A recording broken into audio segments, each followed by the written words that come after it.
Bonsoir, nous sommes dans les grands salons de la préfecture ce soir avec Michel Havard pour le deuxième tour des élections régionales.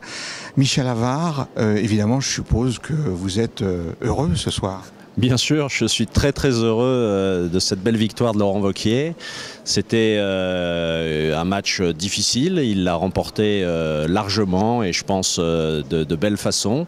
Donc je suis très heureux que notre région retrouve enfin un nouveau souffle et mette un terme à 10 ans d'immobilisme avec une majorité socialiste, verte et communiste qui est restée déchirée pendant des années et pour le coup n'a pas fait beaucoup avancer notre région. Dites-moi, qu'est-ce qui se passe dans cette région? Le Conseil général tombe, maintenant la région, que se passe-t-il, Michel Havard? Il y a un rééquilibrage des pouvoirs. Le Parti socialiste, après la présidentielle, avait tous les pouvoirs. Vous savez, les Français n'aiment pas confier tous les pouvoirs au même parti.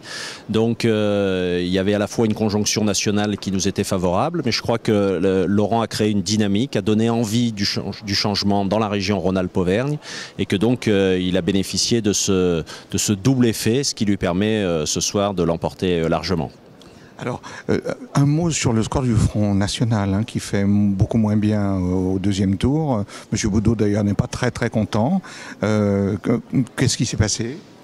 Vous savez, je crois que les électeurs du Front National, très souvent au premier tour, expriment un mécontentement. Il faut savoir l'entendre. Et puis au deuxième tour, ils reviennent sur les partis traditionnels.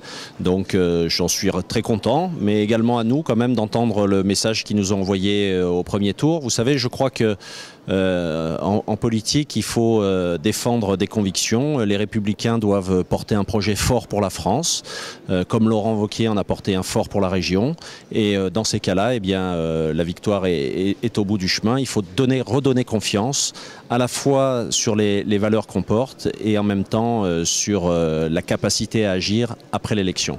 Est-ce que Laurent Wauquiez aura les moyens de gouverner? Est-ce qu'il aura les mains libres, tant au niveau budgétaire qu'au niveau politique, du nombre de gens qu'il a autour de lui?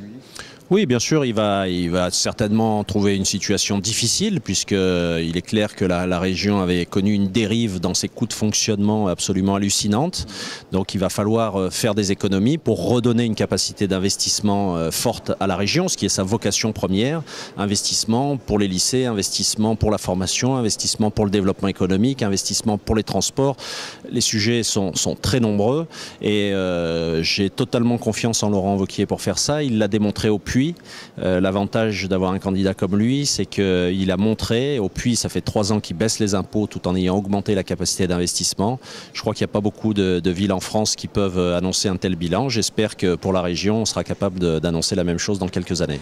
Michel Havard, merci d'avoir répondu à toutes nos questions. Merci à vous. Bonne soirée. Merci et à bientôt.